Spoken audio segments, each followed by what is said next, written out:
Teman-teman, siapa yang bilang KPK nggak berani periksa orang pajak? Nah, KPK gas terus nih ya dalam kasusnya dugaan gratifikasinya si si Muhammad Hanif ya, yang diduga oknum pajak yang terima gratifikasi mungkin sekitar 21,5 miliar kalau nggak salah ya. Ini langsung gua share aja, KPK gas terus, jalan terus mengusut kasus ini ya. Usut kasus pajak, KPK panggil bos PT Wildan, Saskia, Falasindo, dan Bahari Buana. Oke, ini Falasindo ya, berarti ini adalah money changer ya, money changer yang biasanya tempat untuk ya oknum-oknum itu untuk cuci uang atau untuk tukar duit. Jadi kalau ada duit 10 miliar yang mungkin segede ini gitu ya, dia ganti menjadi falas ya paling segede segini doang gitu ya. Ganti pakai falas, kemudian dengan menggunakan metode falas sehingga dia akan terbebas dari transfer-transferan, karena dia pegang uang tunai kan. Cuman perusahaan falas yang betul itu seharusnya eee, tidak menukarkan falas tanpa ada KTP. Jadi pasti ada KTP. Nah, kemungkinan dia pakai KTP orang lain, jangan-jangan ya. Bahari Buana ini mungkin ya, mungkin, perikanan nih Bahari ini ya. Tanggal kapan ya, baru baru berapa jam yang lalu ya. KPK ini dari JPNN. KPK hari Senin tanggal 3 menjadwalkan pemeriksaan saksi terkait dugaan tindak pidana korupsi gratifikasi di lingkungan DJP ya, Kementerian Keuangan. Gila, berani sekali KPK ya. Tetapi bagaimana dengan Kortex KPK? 1.300 triliun loh KPK, Kortex loh, Kortex. Apakah belum diperiksa oleh KPK? Mereka yang diperiksa adalah Direktur PT Wildan Saskia Falasindo Ohim, Direktur Utama PT Bahari Buana Citra ya, tahun 98 sampai 2019. Wah, jadi dia sudah resign teman-teman ya.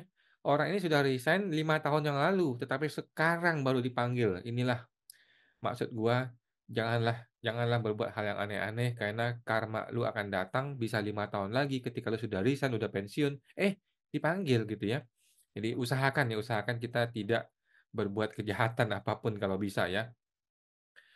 Ibu rumah tangga Rita Kusumandari. Oke, siapa ini Rita Kusumandari?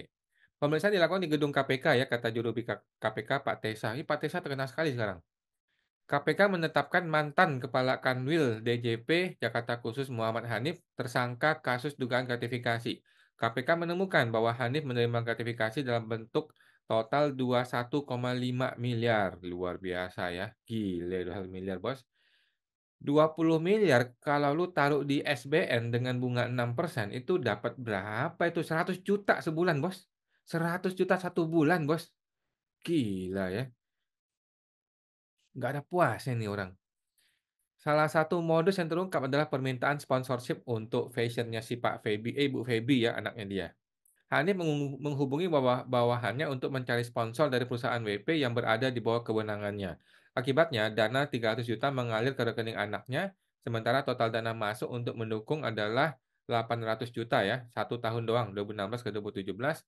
Selain itu, Hanif diduga menerima sejumlah uang dalam bentuk valuta asing dari beberapa pihak melalui perantara. Nah, ini dia yang PT Falas tadi ya, yang kemudian ditempatkan dalam deposito di BPR. Pada bego sih.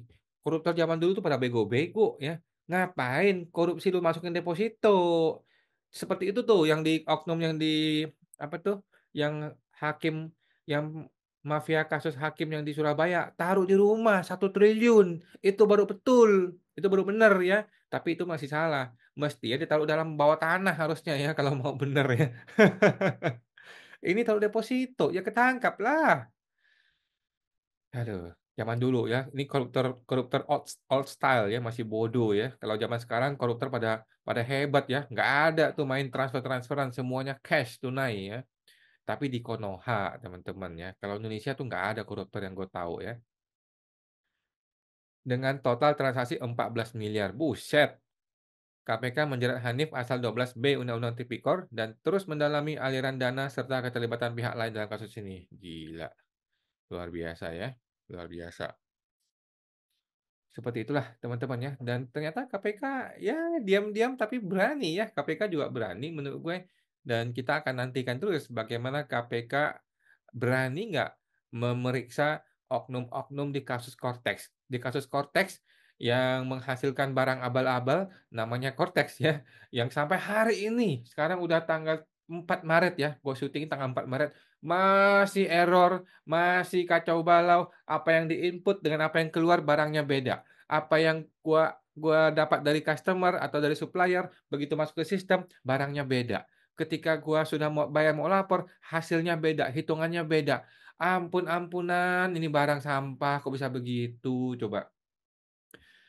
Jadi secara kasat mata udah terlihat dengan jelas konteks ini seperti apa isinya, cuma pertanyaannya KPK kenapa belum meriksa? Jadi cuma ada 2 kemungkinan, konteks ini cuma ada 2 kemungkinan. Kemungkinan pertama ada KPK sudah periksa, sudah gerak, cuman kita belum tahu. Kemungkinan kedua adalah KPK mau periksa, tetapi ada oknum-oknum yang mencegah. Entah oknum presiden, entah oknum menteri keuangan, entah oknum, siapa-siapa yang berkuasa ya, yang mencegah KPK untuk bergerak lebih lanjut. Karena kalau ini kebongkar, ini bergerak, satu gerbong masuk penjara semua jendong. Kalau Menkeu sampai masuk penjara, bagaimana negara kita ini bisa goyang. Nah, kira-kira begitu ya. Jadi KPK juga mesti berpikir berhati-hati karena ini sudah menyangkut Menkeu ya, oknum Menkeu. Dan juga oknum presiden, ingat ya, oknum presiden karena yang bikin perpresnya adalah oknum presiden. Jadi hati-hati KPK ini, tetapi menurut gua nggak perlu terlalu berhati-hati lah ya. Kalau emang salah tangkap aja ya. Seperti di Korea Selatan, presiden ditangkap nggak ada masalah ya. Begitulah hukum harus ditegakkan ya. Mau dia presiden, mantan presiden, kalau emang brengsek ya masukin penjara, begitu teman-teman ya. Oke teman-teman, sampai jumpa, semoga terbantu.